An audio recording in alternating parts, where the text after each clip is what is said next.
Je, wajua malezi ambayo tulipitia yana mchango mkubwa jinsi ambavyo tunahusiana na watu wengine sasa, wenza wetu, marafiki, wafanyakazi wenzetu, kwa ujumla hata na watoto wetu kwa sasa. Kama tulipitia malezi chanya ambapo tulisikilizwa, tulijaliwa, tuliongozwa na tulisaidiwa kutafuta suluhu pale ambapo tulikuwa tunakosea ama kulikuwa na changamoto katika maisha, inatupa mtizamo tofauti na namna ambavyo tutahusiana na watu wengine. Malezi chanya yalitufundisha vitu hivi vikuu vitatu ambavyo ndio vitu vikuu katika mahusiano. Cha kwanza, kujiamini.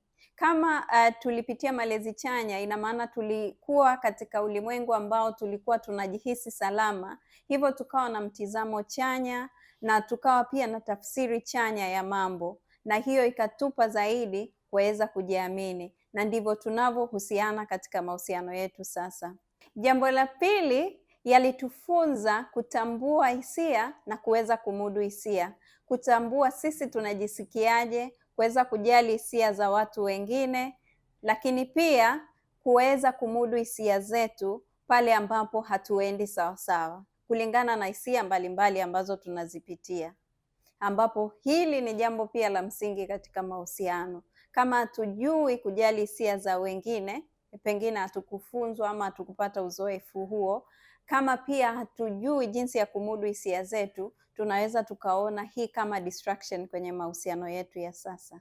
Malezi haya chanya pia yalitujengea uwezo wa namna ya kutatua migogoro, lakini pia kutafuta suluhu. Na kama mnavyofahamu, mbinu hii ni ya msingi sana katika mahusiano, kwa sababu tutatofautiana, tunatakiwa tujifunze namna gani tunaweza kumudu na kutatua migogoro, lakini pale tunapotakiwa kutafuta suluhu ni namna gani tufanye badala ya kulaumiana na kadhalika na kadhalika.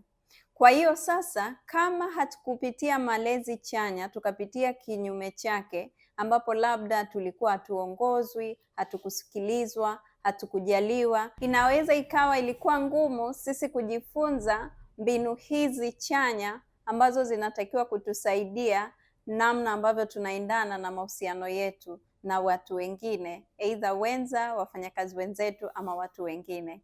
Kwa hiyo rai yangu ni kwamba jitafakari, malezi yako yalikufunza hizi mbinu ama la, ama ulipitia malezi ya aina gani, na haya yanaathiri vipi namna ambavyo unahusiana na watu wengine kwa sasa.